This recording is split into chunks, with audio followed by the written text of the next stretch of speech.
ஆமென். ஹல்லேலூயா. தேவனுக்கு மகிமை உண்டாவதாக.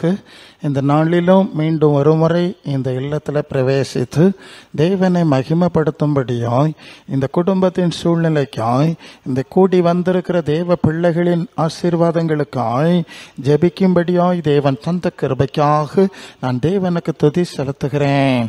அன்புக்குரிய உங்கள் யாவருக்கும் இரட்சகரும் ஆண்டவருமாய் இயேசுவின் நாமத்தில் என் அன்பின் நல்வாழ்த்துக்கள். ஹல்லேலூயா. நம்ம வசனத்தில் வேகமாய் போவோம். மத்தேயு 6ஆம் அதிகாரம் 7 10 வரை உள்ள வசனம். மத்தேயு 6 7 வரை. அன்றியும் நீங்கள் ஜெபம் பண்ணும்போது அஞ்ஞானிகளைப் போல வீண் வார்த்தைகளை அல்லப்பாதீங்கள். அவர்கள் அதிக வசனிப்பினால் தங்கள் ஜெபம் கேட்கப்படும் என்று நினைக்கிறார்கள். அவர்களைப் போல நீங்கள் செய்யாதிருங்கள். உங்கள் பிதாவை நோக்கி நீங்கள் வேண்டிக் கொள்ளுகிறதற்கு முன்னமே உங்களுக்கு என்னது தேவை என்று அவர் அறிந்திருக்கிறார். நீங்கள் ஜெபம் பண்ண வேண்டிய விதமாவது, பரமண்டலங்களில் இருக்கிற எங்கள் பிதாவே, உம்முடைய நாமம் பரிசுத்தப்படுவதாக, உம்முடைய ராஜ்யம் வருவதாக, உம்முடைய சித்தம் பரமண்டலத்திலே செய்யப்படுகிறது போல பூமியிலேயும் செய்யப்படுவதாக. ஹல்லேலூயா. தேவன் அந்த உலகத்தை படைத்தார். ஒரு பரலோகம் போல ஆசீர்வாதமாய் படைத்தார். ஆதாம் ஏவாள் என்று முதல் குடும்பத்தை படைத்தார். ஆதியாகமம் 1ஆம் அதிகாரம் 28ஆம் வசனத்தில் தேவன் அவர்களை குறித்து சொன்ன வார்த்தை என்ன தெரியுமா?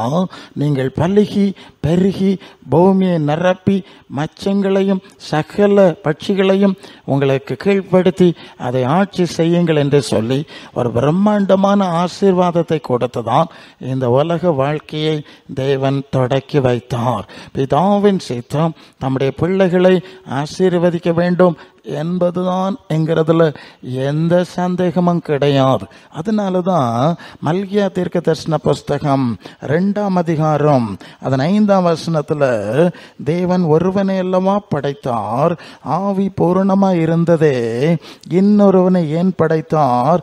தேவ பக்தி உள்ள சந்ததியை பெருகும்படி தானே என்று சொல்லி அந்த வசனத்தை நம்ம வாசிக்கிறோம். ஆதாம் ஏவாளும் தேவ சித்தம் செய்கிறவர்களாய் இருக்க வேண்டும் என்று தேவன் விரும்பினார். அவர்கள் பலுகி பெருக வேண்டும் என்று தேவன் விரும்பினார். அவர்கள் உலகத்தை ஆட்சி செய்ய வேண்டும் என்று சொல்லி அவர்கள் தேவன் விரும்பினார். ஆனா ஒரு சந்தர்ப்பத்தில் என்ன ஆயிற்று தெரியுமா? இவர்கள் தேவ சித்தத்தை செய்யாம சாத்தானுடைய சித்தம் செஞ்சதுனால அது 2:15 மல்கியா 2:15. ஓகே, தேவ சித்தம் செய்யாம சாத்தான் செய்தபடினால எல்லா ஆசீர்வாதங்களையும் இழந்து மிகப்பெரிய சாபத்தில் வந்துட்டாங்க. நீங்கள் பலுகி பெருகி பூமியை நிரப்புங்கள் என்று சொன்ன ஆண்டவர் அதே வாயினால ஆதியாகமம் 3ஆம் அதிகாரம் 16 19 உள்ள வசனத்தை, நீ பெருகும்போது உன் வேதனையை பெருக பண்ணுவேன், இந்த பூமி உன் நிமித்தம் சபிக்கப்பட்டிருக்கும், நீ மண்ணிலிருந்து எடுக்கப்பட்டாய், மண்ணுக்கு திரும்புவாய்ன்னு சொல்லிட்டார். இன்றைக்கு இந்த மனுஷன் உலகத்தில் பெருகும்போது ஏற்படுகிற பிரச்சனைகளை நாம பார்த்துட்டு இருக்கிறோம்.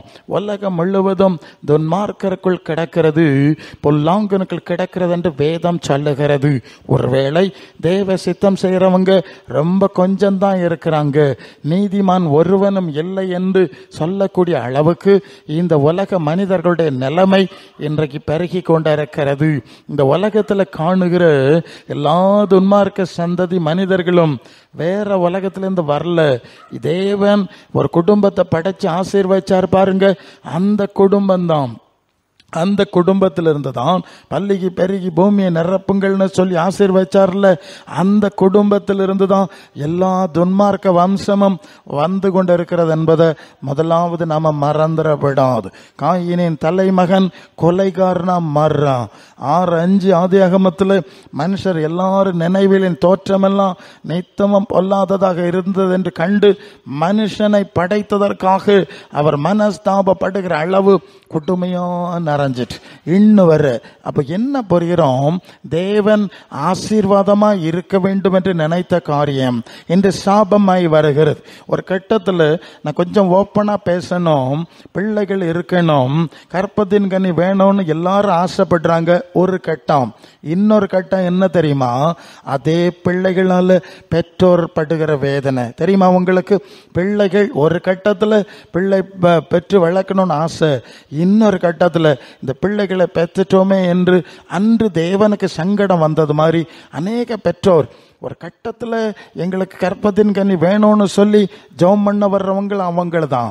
அடுத்தது பிள்ளை பத்து வளர்ந்த பிறகு, ஐயோ என் பிள்ளை எப்படி இருக்கு, என் குடும்பம் அழிஞ்சிட்டு இருக்கு, ஐயோ எனக்கு உயிர் போய்கொண்டிருக்கிறது, தாங்க முடியாத வேதனை பாஸ்டர், இதுக்காக ஜெபம் பண்ணுங்க. நல்லா புரியுது அவங்களுக்கு? ரெண்டு காரியத்துக்கும் ஜெபிக்க வர்றாங்க. இப்ப என்ன செய்யணும்? ஆண்டவர்கிட்ட காத்திருக்கும் போதுதான் ஆண்டவர் இந்த காரியத்தை கற்றுக் கொடுக்கிறார். இதுதான்ப்பா எனக்கு நடந்தது, இதுதான் வாழ்க்கை என்று சொல்லி இப்ப அடுத்த காரியம் என்ன?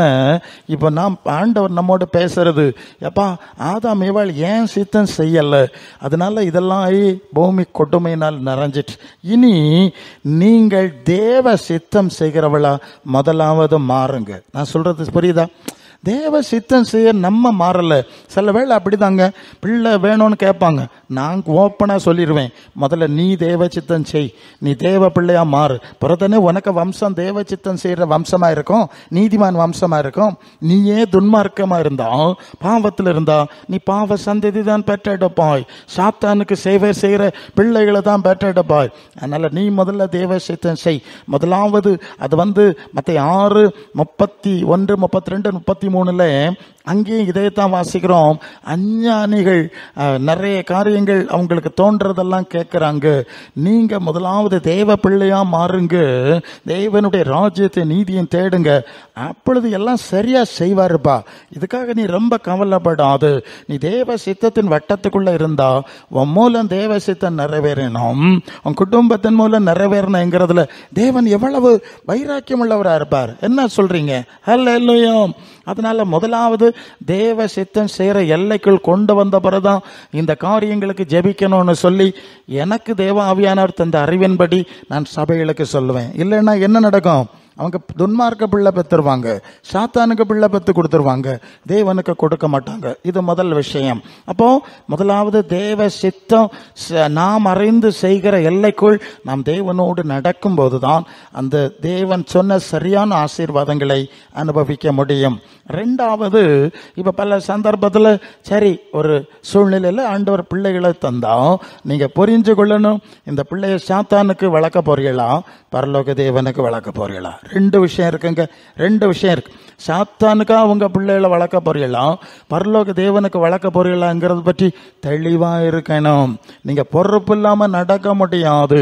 ஏதோ பிள்ளை வேணும்னு கேட்டுட்டீங்க, ஆண்டவர் தந்துட்டார், அப்புறம் அந்த பிள்ளைய யாருக்கு வளர்த்துக்கிட்டு இருக்கிறேன்னு கேட்டா நீங்க என்னங்க பதில் சொல்லுவீங்க? என்ன சொல்லுவீங்க நீங்க? இது ரொம்ப சீரியஸான மேட்டர். ஆகவே பிள்ளை வாரிசு வேணும்னு நினைக்கிறவங்க முதல்ல தேவ சித்தம் செய்ய படிக்கட்டும். தேவனுக்கு சித்தம் செய்யற பிள்ளைகள் பிறகுனா சந்தோஷம்தான். நீங்க பிள்ளைகள் இருந்தா அவர்கள் தேவ சித்தம் செய்கிறவர்களாய் அவர்களை விளக்க வேண்டியதும் அவசியங்கிறத நீங்க மறந்துடப்படாது. அது ரொம்ப முக்கியமான காரியம். இல்லைன்னா அந்த பெற்றோருக்கு மேல தேவனுடைய நியாய தீர்ப்பு வரும். நீ ஏன் சித்தம் செய்யல, உனக்கு பிள்ளைகளை தந்தா நீ எனக்கா உன் பிள்ளைகளை வளர்க்கலையே, நீயே ஏன் சித்தம் செய்யல, உன் பிள்ளைகளையும் செய்யலன்னா அவர் கண்டிப்பாய் கடினமாய் தண்டிக்க வேண்டிய ஒரு சூழ்நிலை வரும் என்பதையும் நாம மனசுல வச்சுக்கிறோம். அல்லேலூயா. சரி, நல்லது. இப்போ இப்படி இந்த சாபங்கள் குழப்பங்கள் இதெல்லாம் நடந்துட்டு இருக்கு.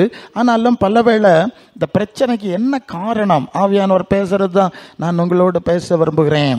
நீங்கள் 1 கொரிந்தியர் 2ஆம் அதிகாரத்தில் 9:10 எழுதி இருக்கிறபடி, தேவன் தம்மில் அன்பு கூறுகிறவர்களுக்கு ஆயத்தம் பண்ணினவில்லை, கண் காணல, காது கேட்கல, அவைகள் மனுஷனுடைய இருதயத்தில் தோன்றவில்லை, நமக்கோ தேவன் அவைகளை தம்முடைய ஆவியினாலே வெளிப்படுத்தினார். அந்த ஆவியானவர் எல்லாவற்றையும் தேவனுடைய ஆழங்களையும் ஆராய்ந்திருக்கிறார். என்ன புரியுறீங்க? தேவன் தம்முடையவர்களுக்கு ஆயத்தம் பண்ணி கொண்டிருக்கிற காரியம். முதலாவது ஒண்ணு நான் சொன்னேன், இந்த உலகத்தை படைத்தார், அதை தேவன் நல்லது என்று கண்டார். ஆதாம் ஏவாளை படைத்தார், அவர் பல்லுகி பெருகி தேவ சித்தம் செய்ய வேண்டும் என்று விரும்பி அவர்களை ஆசீர்வதித்தார். அதுதான் உண்மை. ஆனா இவங்க சாத்தானுக்கு பின்னால போனதுனாலதான் எல்லாம் சாபமா மாறிச்சு. இப்படியே அவர் பார்த்தார், மற்ற ஜனங்கள் போயிட்டாங்க.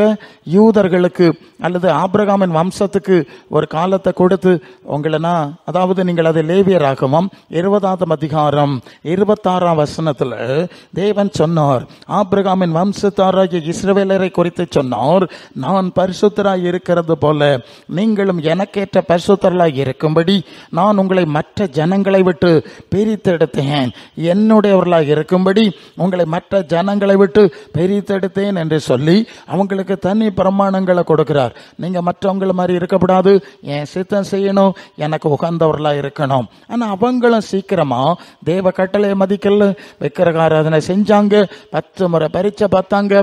கர்த்தர் கோபம் அடைந்து உங்களை நான் ஆசீர்வாதம் தரமாட்டேன்னு சொல்லி வனாந்தரத்தில் அழித்து போட்டார் என்ற செய்தி இங்க இருக்கிறது. அவருடைய பிள்ளைகள் தான் கானானுக்குள்ள போனாங்க, அவர்களும் பாவம் செஞ்சிட்டாங்க. கர்த்தரை எரிச்சல் ஊட்டினதுனால நீங்கள் ஏசாயா 65:17 சொல்லுவார், இதோ நான் புதிய வானத்தையும் புதிய பூமியும் உண்டாக போறேன், பழைய வேலையை நினைக்கப்படுவதில்லைன்னு சொல்லிட்டார். ஏன்னா 2 தடவை பார்த்தார். முதலாவது ஆதாம் ஏவாளை ஆசீர்வதிச்சு வாக்குத்தத்தம் கொடுத்தார், 2வது இஸ்ரவேலர்களுக்கு கொடுத்தார். 2 தடவையும் இவர்கள் அதை கடைபிடிக்கல. விளைவு இது வேண்டாம், புதிய காரியங்களை நான் உண்டாக்க போறேன். நல்ல இல்லையும். இப்ப நமக்கு பிரச்சனை என்னன்னா, நமக்கு ஏற்கனவே அவர் ஆயத்தம் பண்ணி இந்த சாபத்துல ஓடிக்கிட்டு இருக்கிற இந்த உலகம் தான் நமக்கு தெரியுது இல்லையா? இந்த சூழ்நிலை தான் நமக்கு தெரியுது. அதனால நம்ம என்ன செய்யறோம்? இந்த சூழ்நிலையில மேலானவைகள் உயர்வானவைகள் அப்படின்னு நினைக்கிறத நம்ம அடைய வாஞ்சிக்கிறோம். பிரச்சனை இங்குதான் இருக்கு. நமக்கு கிடைச்சிருக்கிற வெளிப்பாடு என்னது? இந்த உலகம், இந்த வாழ்க்கை, இதுக்கு பின்னணி எல்லாம் நமக்கு தெரியாது. ஆனா தேவன் தம்முடைய சத்தியத்தின் மூலம் இந்த காரியத்தை நமக்கு கற்றுக் கொடுக்கிறார். 2வது, தேவன் தம்முடைய ஆவியை பரலோகத்திலிருந்து அனுப்பி தேவன் ஒரு பெரிய வெளிப்பாட்டை கொடுக்கிறார். அது என்ன வெளிப்பாடு? அதுதான் ஏசாயா 65:17 சொல்லுது இல்லையா? புதிய வானத்தையும் புதிய பூமியும் உண்டாக்குற ஒரு காரியத்தை குறித்த வெளிப்பாடு. வெளிப்படுத்தின விசேஷம் 21ஆம் அதிகாரத்துல முதல் வசனத்துல, இதோ நான் புதிய வானத்தையும் புதிய பூமியையும் சிருஷ்டிக்கிறேன், முந்தினவில நினைக்க மாட்டேன்னு சொல்லி நீங்கள் தொடர்ந்து வரும்போது அது 3ஆம் வசனத்துல வெளிப்படுத்தல் 21:3, இதோ மனுஷருடைய மத்தியில் தேவனுடைய வாசஸ்தலம் இருக்கிறது, அவருடைய பிள்ளைகளா இருப்பார்கள், அவர் அவருடைய தேவனாய் இருப்பார். ஒரு தெய்வீக ஐக்கியம்.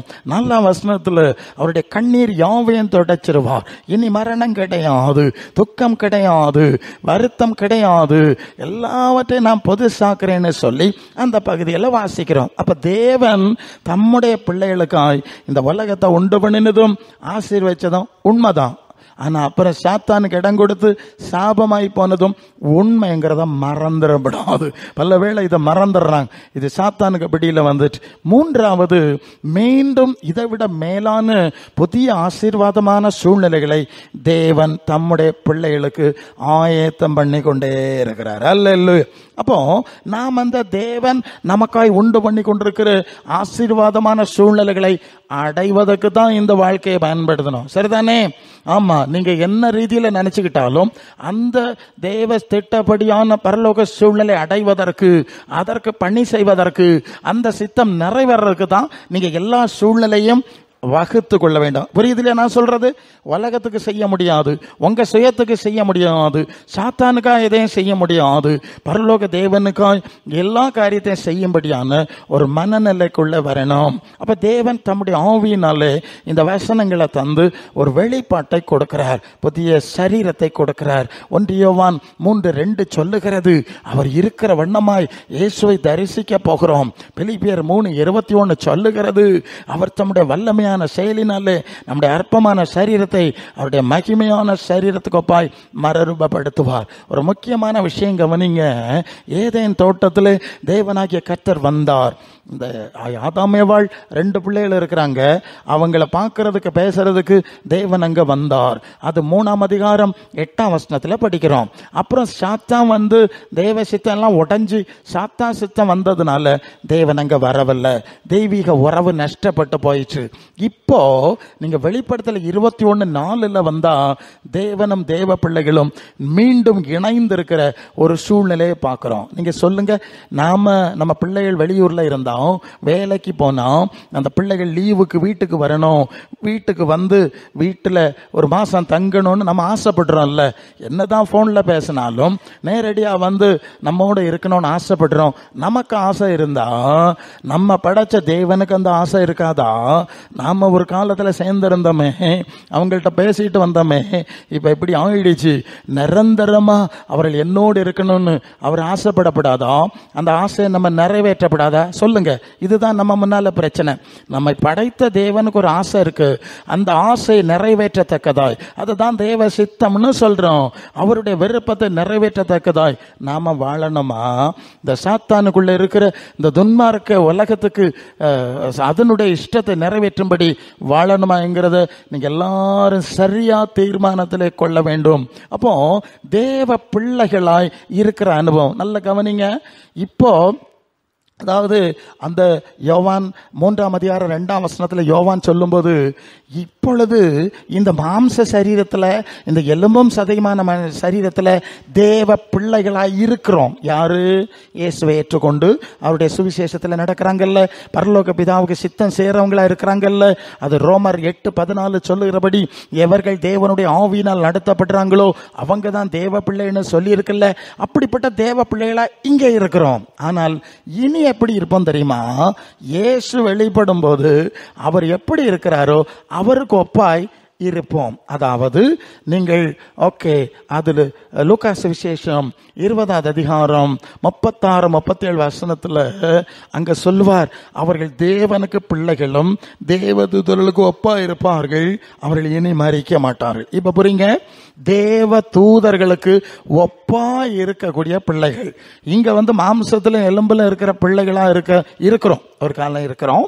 இனி தேவ சமூகத்துல அவர் இயேசு எப்படி இருக்கிறாரோ அதுக்கு ஒப்பா இருந்தாதான் அந்த சூழ்நிலையில இருக்க முடியும் இல்லையா? அப்போ ஒரு புதிய ஆவிக்குரிய சரீரத்தில் தேவ தூதர்களோட மேலான நிலையில் இருக்கும்படி இந்த வாழ்க்கை நமக்கு கொடுக்கப்பட்டிருக்கிறது. அல்லேலூயா. அதனாலதான் இந்த மாம்சத்துல வாழ்ந்து போறதுக்கு நமக்கு இருக்கல. சரி, வந்துட்டோம், இனி அங்க போய் சேரணும் இல்ல, அதுக்காக வேண்டிதான் இந்த வாழ்க்கை கொடுக்கப்பட்டிருக்கிறது. அப்ப பரலோகத்தில் இருக்கிற பிதாவின் சித்தத்தை நாம் எப்போதும் சிந்திக்கணும். ரோமர் 12:2, நீங்கள் இந்த பிரபஞ்சத்துக்கு ஏற்ற வேஷம் தெரியாமல் தேவனுக்கு பிரியமும் நன்மையும் பரிபூர்ணமான சித்தம் இன்னதென்று பகுத்து அறியத்தக்கதாக உங்கள் மனம் புதுசாகிறதுனாலே நீங்கள் மறு ரூபமாகணும். கவனிக்கிறீங்களா? உலகத்தில் வாழ்ற போது எல்லாரும் எப்படி வாழ்றாங்க அதெல்லாம் நம்ம சிந்திக்க முடியும். பரலோக தேவனுக்கு எது பிடிக்கும், அவருக்கு எது சித்தம், அந்த பகுத்து பார்க்கக்கூடிய ஒரு புதிய அறிவு நமக்கும் உண்டாகணும். அந்த அறிவு எப்படி வருது தெரியுமா? தேவன் பரலோகத்திலிருந்து அந்த ஆவியை நமக்கு கொடுக்கும் போது, அந்த தூய ஆவி வரும்போது அந்த அறிவு நமக்கு கிடைக்குது. அதைத்தான் 1 கொரிந்தியர் 2:12-13 சொல்லுது. நாங்களோ உலகத்தின் ஆவியை பெறாம தேவனிடத்திலிருந்து புறப்பட்டு வந்த ஆவி பெற்றோம். அந்த ஆவியினாலே ஆவிக்குரிய விளை, தேவனுக்குரிய விளை ஆவிக்குரியலோடு சம்பந்தப்படுத்தி காண்பிக்கிறோம். ஜென்ம சோபம்ல மனுஷன் அதை அறிந்து கொள்ள மாட்டான். நல்ல கவனிக்கணும். பரலோக ஆவி வந்தாதான் பரலோக தரிசனம், பரலோக வெளிப்பாடு, பரலோக சிந்தை அதெல்லாம் வரும். அது வராதவங்களுக்கு வராது பாருங்க. பல வேளை நாங்க இதெல்லாம் பிரசங்கம் பண்ணும்போது அது அவங்களுக்கு, நீங்க கீழே படிச்சீங்கன்னா அது அவர்களுக்கு பைத்தியமாய் தோன்றும்னு எழுதியிருக்கு 2 கொரிந்தியர்ல. நீங்கள் அதாவது 4 ஜென்ம சுவாபமுள்ள மனுஷன் தேவனுடைய ஆவிக்குரியவளை ஏற்றுக்கொள்ள மாட்டான். அவைகள் அவனுக்கு பைத்தியமாய் தோன்றும். அவைகள் ஆவிக்கு ஏற்ற பிரகாரமாய் ஆராய்ந்து நிதானிக்கப்படுகிறவளானதால் அவைகளை அறிய மாட்டான். இல்லையா? பரலோக ஆவி வந்தவனுக்கு தான் பரலோகத்தை குறித்த மேன்மையான காரியம் தெரியும். பரலோக ஆவி வராதவர்கள், அனுபவிக்காதவர்கள், அல்லது உலகத்தின் ஆவியில் இருக்கிறவங்க உலக பிரகாரமாக தான் அவங்களுடைய இயல்பு, அவங்களுடைய ஜென்ம சுவாபம், அவங்களுடைய பிரவர்த்தி, ஆமாம், அது அப்படிதான் சிந்திக்கும். ஸோ நம்ம சொன்னால் இது என்ன பைத்தியக்காரத்தனமாக இருக்குது அப்படின்னு கிண்டல் பண்ணுவாங்க. சரி, அது அங்கே சொல்லி இருக்கிறது. அப்போ பரலோகத்திலிருந்து வந்த தேவனுடைய ஆவியினாலே நடத்தப்படுகிற தேவ பிள்ளைகளாய் மாறணும். நல்லா நீங்கள் கவனிங்க. மீண்டும் ஒன்று சொல்லணும். பொதுவாக நம்ம நினைக்கிறோம், நான் இயேசுவை ஏற்றுக்கொண்டேன், ஜெபம் பண்ணினேன், எனக்கு ஆண்டவர் சுகம் தந்தார், எனக்கு வீடு தந்தார், எனக்கு காரை தந்தார், எனக்கு பிள்ளை தந்தார், எனக்கு கல்யாணம் நடந்தது, எல்லாம் நடக்கணும், வேண்டாம்னு சொல்லல. ஆனா இது எல்லாம் நடந்ததுனால நாம பரலோக ராஜ்யத்துக்கு போக முடியாது. அல்லேலூயா. மனசுல வைக்கணும். இது நடந்ததுனால பரலோகத்துக்கு போக முடியாதுங்க. பரலோகத்துக்கு போனோம்னா மற்ற 7:21 சொல்லுது, பரலோகத்தில் இருக்கிற பிதாவின் சித்தப்படி செய்கிறவன் தான் பரலோக ராஜ்யத்தில் பிரவேசிக்க முடியும். என்னை நோக்கி கர்த்தாவே கர்த்தாவேன்னு சொல்லலாம், பேய் விரட்டலாம், நோய் சுகமாகலாம், நோ அக்கிரம செய்கக்காரர் என்று சொல்லுவேன்னு வாசிக்கிறோம். நல்லா நீங்க கவனிக்கணும். உலகத்தில் வாழும்போது பரலோகத்து பிதாவுடைய சித்தம் நம்முடைய வாழ்க்கையில், நம் பிள்ளைகளுடைய வாழ்க்கையில், நம் குடும்பத்தில் நடக்கும்படி பிரயாசப்படணும். முதல் விஷயம். அப்படி நடக்கும்போது மட்டும்தான் ஒன்று தேவன் நமக்காய், ஏன்னா நம்முடைய தேவைகளை அவர் சந்திக்க, நல்லது தேவனுடைய பிள்ளைகள் என்ற ஒரு உறவுக்குள் வந்தால் மட்டும்தான் தேவன் நமக்கு பொறுப்பெடுக்க முடியும். இல்லையா? என்ன சொல்லுங்க? தேவ சித்தம் செய்யலைன்னா அவர் எப்படி நமக்கு பொறுப்பெடுக்க முடியும்? அவர் எப்படி நம்முடைய வேண்டுதலை கேட்க முடியும்? ஏன் கேட்கணும்? ஒரு கேள்வி வந்துடுறது இல்லையா? நம்ம பிள்ளைக்கு தானே பொறுப்பெடுப்போம், அடுத்த வீட்டு பிள்ளைக்கு பொறுப்பெடுக்க மாட்டோம்ல. இதே மென்டாலிட்டி தானே அங்கேயே வரும். ஆக நாம் தேவ சித்தம் செய்தால் மட்டுமே உங்கள் தேவைகள் இன்னதென்று அவர் அறிந்திருக்கிறார், உங்களுக்கு அவசியமானதை கொடுக்கிறார். யோவான் 15:7 நீங்கள் என்னிலும் என் வார்த்தை உங்களிலும் நிலைத்திருந்தால் நீங்கள் வேண்டிக் கொள்கிறது எதுவோ அது உங்களுக்கு செய்யப்படும் என்று ஆண்டவர் உத்தரவாதம் கொடுக்கிறார். மற்றவங்களுக்கு உத்தரவாதம் கிடைக்கிறது இல்லை, அதை எதிர்பார்க்க முடியாது இல்லையா? நல்லது. ஆகவே இந்த உலகத்தில் தேவ சித்தம் செய்கிறோம், செஞ்சா மட்டும்தான் அந்த தேவனுடைய ராஜ்யத்துக்கும் இந்த வாழ்க்கை முடிஞ்சிடும் இல்லையா? அது முடிஞ்ச பிறகு அங்கே நம்ம போக முடியும் என்பதை மனசுல பதிச்சிருங்க. ஏன்னா நான் உங்களுக்கு விளங்கும்படி சொல்லுறேன், நான் பல முறை பேசி இருக்கிறேன். அது என்னன்னா, இப்போ பரலோகத்துக்கு போகிறோம், ஆண்டவருக்கு முன்னே நிற்கிறோம். நீங்கள் என்ன சொல்வீங்க? ஆண்டவரே நான் ஜெபம் பண்ணினேன், எனக்கு வீடு தந்தீங்கல்ல. அப்போ ஆண்டவர் என்ன சொல்வார்? வீடு தந்தேன், நான் தந்த வீட்டை அங்கே போட்டுக்கிட்டு தானே இங்கே வந்தா, சரிதானே? நான் சாவ கிடந்தேன், எனக்கு சுகம் தந்தீர் இல்லையா ஆண்டவர்னு கேட்டா, ஆமாம் நான் சுகம் தந்தேன், இப்போ செத்து தானே இங்கே வந்திருக்கா, சரிதானே? நீ கார் தந்தீர், பணம் தந்தீர், எத்தனையோ எல்லாவற்றையும் இங்கே போட்டுக்கிட்டு தான் இங்கே வந்தீங்க. அப்போ இங்கே வர்றதுக்கு என்ன செஞ்சீங்க? இந்த பரலோக ராஜாவுக்கு சித்தம் செஞ்சீங்களா? நான் ஒன்று சொல்லணும், பரலோகங்கிறது நீங்களும் நானும் பட்டம் வரைகிற விஷயம் கிடையாதுங்க. பரலோக தேவன் உண்டு பண்ணின விஷயம். அந்த சிஸ்டத்தை தேவன் இயேசுவின் மூலம் நமக்கு வெளிப்படுத்தி இருக்கிறார். ஆவியானவர் அதை வெளிப்படுத்தி இருந்தா அதை படித்து அதை மனசிலாக்கி அதில் போனதான் அந்த இடத்துக்கு போய் சேர முடியும், சரிதானே? அதில் சந்தேகம் இல்லைல்ல. இதுக்கு தான் இந்த சூழ்நிலை வச்சிருக்கு. நீங்கள் தேவ சித்தத்தை செய்கிற தேவ பிள்ளைகளுங்கிற எல்லைக்குள்ள வந்துருங்க. அதை நீங்க செஞ்சுட்டே இருங்க, உங்களுக்குரிய காரியம்லாம் உங்க பின்னால வந்து கொண்டே இருக்கும். அல்லேலூயா. இந்த அறிவு நமக்கு இல்லை. இந்த அறிவு நமக்கு சரியா இல்லாம, இப்ப உதாரணத்துக்கு இந்த வீட்டுக்கு கரண்ட் வருதுன்னா அந்த கரண்ட் ஒயரை ஒழுங்குபடுத்தி கட்டி கொண்டு வந்தாதான், அந்த போஸ்ட்ல கனெக்ட் பண்ணாதான் வீட்டுக்கு கரண்ட் வரும். இந்த ஒயரை கொண்டு பக்கத்தில் உள்ள தென்னை மரத்தில் கட்டினா வராது. ஏன்? அந்த எலக்ட்ரிக்கல் சிஸ்டம் அப்படிதான் சொல்லுது.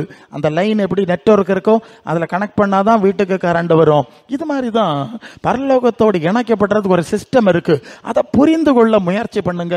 நீங்க அதுக்கு முதல்ல ஜெபம் பண்ணுங்க. நான் தேவ பிள்ளையா மாறணும், தேவ சித்தம் அறியணும், ஆவியானவரை பெற்றுக்கொள்ளணும், தூய ஆவியானவரால் நடத்தப்படணும், பரலோக தரிசனங்களை அடையணும். தேவனுடைய மனசு, நம்முடைய மனம் தேவனோட மனசோடு இணைக்கப்படணும். அதுக்கு பேர் தான் ஆராதனைன்னு சொல்லி இருக்கு.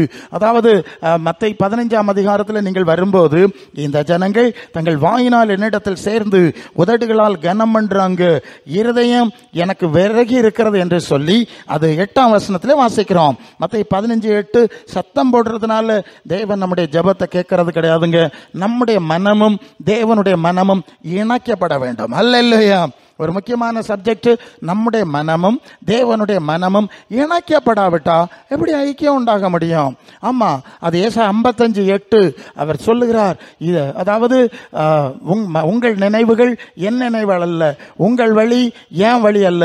வானத்துக்கும் பூமிக்கும் எவ்வளவு வித்தியாசம் இருக்கிறதோ அவ்வளவு உங்க வலிக்கும் என் வலிக்கும் வித்தியாசமா இருந்தா எப்படி நம்ம மனசு அவரோட இணைய முடியும்? அவர் பரிசுத்தரா இருக்கிறார், அவருக்கு ஏற்ற பரிசுத்தம் இல்லை, அவருடைய சித்தத்தை அறிகிற அறிவு இல்லை, எப்படி இணைக்கப்பட முடியும்? இதுதான் அடிப்படை பிரச்சனை. ஆகவே நம்முடைய மனம் தேவனோடு இணைக்கப்படும்படியாய், தேவ ராஜ்யத்தோடு இணைக்கப்படும்படியாய், தேவ ஆவியினாலே இணைக்கப்படும்படியான அனுபவத்தை முதலாவது எல்லாரும் வாஞ்சிக்கணும், முதலாவது வாழ்க்கையில அனுபவிக்கணும். எப்போதும் அந்த ஆவியானவரால் அந்த தொடர்பு. இப்ப செல்போன் டவர் இருக்கு, நம்ம செல்போன் ஆன் பண்றோம், ஆன் பண்ணோன்னு அந்த டவர் வந்துடுது. சிக்னல் இருந்தா அந்த ரேஞ்ச் எல்லைக்குள்ள இருந்தா எவ்வளவு டிகிரி அந்த ரேஞ்சுன்னு காட்டுதில்ல. இல்ல ஒரு இடத்துல கவரேஜ் இல்லாத இடத்துல போய் மாட்டிக்கிட்டோம்னா ஐயோ போன் எடுத்தா ஒர்க் பண்ணாது. இது மாதிரி தான் அந்த ரேஞ்சுக்குள்ள தேவனுடைய ஆவியானவருடைய தொடர்பு எல்லைக்குள் நாம இருக்கணுமா வேண்டாமா? இல்லைன்னா பரிதிக்கு புறத்தானு. நாம தொடர்பு எல்லைக்கு வெளியே இருக்கிறார், தொடர்பு எல்லைக்கு வெளியே இருக்கிறார் சொல்லிக்கிட்டே இருக்கோம். எத்தனை தடவை நீங்க அடிச்சு பாருங்க, தொடர்பு எல்லைக்கு வெளியே இருக்கிறார். அப்ப தேவ ஆவியானவரின் ஆளுகை நாம இருக்க வேண்டியது அவசியமான காரியம். நீங்கள் ரோமர் 1 கொரிந்தியர் 3:16 சொல்லுகிறது, நீங்கள் தேவனுடைய ஆலயமா இருக்கிறீங்க, தேவனுடைய ஆவி உங்களில் வாசமா இருக்கிறதுன்னு உங்களுக்கு தெரியாதான்னு சொல்லிருக்கு. தேவ ஆவியினால நிறைஞ்சு தேவன் சித்தம் சேர நிலைமையில நீங்க நடத்தப்படுங்க. உங்க பிள்ளைகளை ஏன் நீங்க அதை முதல்ல நடத்த மாட்டேங்கிறீங்க? நான் கேட்கணும். நான் பரலோக அரசாங்கத்தின் வேலைக்காரன். நீங்க தேவ சித்தம் சேர அனுபவத்துல எவ்வளவு கவலைப்படுகிறீர்கள்? தேவ ஆவியை பெற்று தேவ ஆவியினால் நடத்தப்படுற அனுபவத்துக்கு எவ்வளவு முக்கியத்துவம் கொடுக்கறீங்க? உங்க பிள்ளைகள் ரட்சிக்கப்படணும், அது பரிசுத்த ஆவியின் அனுபவத்தில் நடத்தப்படணும்னு உங்களுக்கு விருப்பம் உண்டா? அதை முதல்ல செய்யுங்க. தேவ சித்தம் செய்யலைன்னா பெரிய டேஞ்சர் என்ன தெரியுமா? நான் சொல்லணும். இப்ப பல காரியங்களுக்கு நீங்க ஜபிக்கிறீங்க, அது நான் ஏற்கனவே சொன்னேன், அது பிள்ளைகள் வேணும்னு கேட்டுட்டு சங்கடப்படுறாங்க, திருமணம் பண்ணி வச்சுக்கிட்டு சங்கடப்படுறாங்க. தெரியுமா உங்களுக்கு? நான் ஓப்பனா பேசட்டா? திருமணத்தை பண்ணி வச்சுட்டு பிரசங்கியாரு இப்படி ஆகி போச்சு. இப்ப அடுத்த பிரச்சனை எத்தனை பிரச்சனைன்னு பாருங்க. அப்ப எல்லாம் தேவ சித்தப்படி நடக்கலைன்னு சொன்னா நமக்கு என்ன நடக்கும்? எத்தனை டேஞ்சர்னு புரியுதா உங்களுக்கு? புரியுதா? நீங்க ஈஸியா கேட்டாச்சு. என்ன கட்டிட்டீங்க? எங்களுக்கு கற்பத்தின் கனி வேணும்னு சொல்லியாச்சு, பிள்ளைகளுக்கு திருமணம் வேணும்னு சொல்லியாச்சு. கேளுங்க, நல்ல விஷயம்தான். ஆனா தேவ சித்தமில்லாத ரீதியில காரியங்கள் போனா அதுவே நரகமாயிரும். அப்புறம் ஒன்றும் செய்ய முடியாது. எத்தனையோ சூழ்நிலைகளை நாங்கள் பார்த்து கொண்டே இருக்கிறோம். சரிதானே? அதனாலதான் சொல்றது, நீங்க தேவ சித்த எல்லைக்குள்ள இருங்க, உங்க பிள்ளைகளை தேவ சித்த எல்லைக்குள்ள நடத்துங்க. நான் சொல்லணும், ஒரு முறை ஒரு ஒரு ஒரு அலையன்ஸ், ஒரு சம்பந்தம் பார்க்கறதுக்கு ஒரு ஆள் என்கிட்ட கேட்டார், பாஸ்டர் நீங்கள் பல இடத்துக்கு போறீங்கல்ல, இப்படி ஆகும் இப்படி ஆகும், என் பையனுக்கு இப்படி ஒரு பிள்ளை வேணும் அப்படி ஒரு பிள்ளை வேணும்னு பேசினார். அப்போ நான் கேட்டேன், எப்பா உன் பையனுக்கு ஒரு தகுதி இருக்குல்ல, அந்த தகுதிக்கு ஏற்பதானே ஒரு துணையை தேவன் தர முடியும். இதுவனுக்கு தகுதியே இந்த லட்சணத்துல இருந்தா நீ இப்படிப்பட்டது வேணும் அப்படிப்பட்டது வேணும்னா எப்படிங்க தேவன் அனுமதிக்க முடியும்? என்ன சொல்றீங்க? நம்ம பிள்ளைக்கு ஒரு தகுதி இருக்குங்க, அது பரிசுத்த தேவன் பார்க்கிறார் இல்லையா? ஒவ்வொரு பிள்ளைகளுக்கும் ஆவிக்குரிய ரீதியில ஒரு தகுதி இருக்குல்ல, தேவனுக்கு முன்பு ஒரு தகுதி இருக்குல்ல, அந்த தகுதிக்கு ஏற்பதான் அவர் செய்ய முடியும். அதனாலதான் எப்பவும் சொல்றோம், நம்ம பிள்ளைகளை ரட்சிக்கப்பட்டானா, ஞானஸ்நானம் எடுத்தானா, பரிசுத்தான விஷயம் பெற்றானா, ஆவியினால் நடத்தப்படுறானா, ஏன் செய்ய மாட்டேங்கிறீங்க? இவனுக்குள்ளே பரிசுத்தாவி கிடையாது, இது பேயில தான் அலைஞ்சிட்டு இருக்கு. இவருக்கு கிடைக்கிறது எப்படி வந்து சேரும்? அது இதோட மேலா இருக்கும், புறம் வந்து சேர்ந்து சிக்கலாயிரும். புறம் பெருசுங்க யாரு இப்படி ஆகி போச்சு இல்லையா, உங்கள்கிட்ட செபிக்க சொன்னாங்க இல்லையா, எத்தனையோ பிரசங்க நாங்க இப்படி பண்ணியிருப்போம், அதை கேட்க மாட்டாங்க. அப்படி நடந்தா மட்டும்தான். ஒன்னு சொல்றேன், தேவன் தம்முடைய பிள்ளைகள், அது யோவான் 10:27-28, என் ஆடு என் சத்தம் கேட்கணும், அது எனக்கு பின் செல்லணும், அவைகளைத்தான் நான் அறிந்திருக்கிறேன், அவைகளை என் கையில வைத்திருக்கிறேன். அப்போ இந்த உறவுக்குள்ள இருக்கிறவங்களுக்கு மட்டும்தான் ஆண்டவர் அதற்கேற்ற விஷயத்தை சரியா செய்ய முடியும். அல்லேலூயா. இங்கே ரிப்பேர் ஆகி கிடந்தா அவர் என்ன செய்ய முடியும்? பிறகு நீங்க அதை இதை திட்டப்படாது. அதனால முதலாவது பிள்ளைகள் ரட்சிக்கப்படட்டு, பரிசுத்த ஆவியின் வல்லமைக்குள்ள வரட்டு, அது ஜெபம் பண்ணட்டு, கர்த்தர் அவருடைய கரத்துல கொண்டு வந்து சரியான காரியத்தை சரியான நேரத்தில் நீங்க எதிர்பாராம அவர் செய்வார். அதான் நம்ம விட அவர் நல்ல தகப்பன் இல்லையா? சரிதானே? இந்த ரிப்பேர் இருக்கு, இதை சொன்னா புரிய மாட்டேங்குது எல்லாருக்கும். என் மோனை தூக்கி வனமலயத்துல இமயமலைக்கு உச்சத்துல வச்சனும், ஆமா அல்ல அப்படி கிடக்கணும் இப்படி. பய ரசிக்கப்பட்டானா? அவன் மனம் திரும்பினானா? அவன் பாவம் மன்னிப்படுத்தானா? அவன் பரிசுத்தாவிய பெற்றானா? அவன் ஜெபிக்கிறவனா? அவன் வேதம் வாசிக்கிறவனா?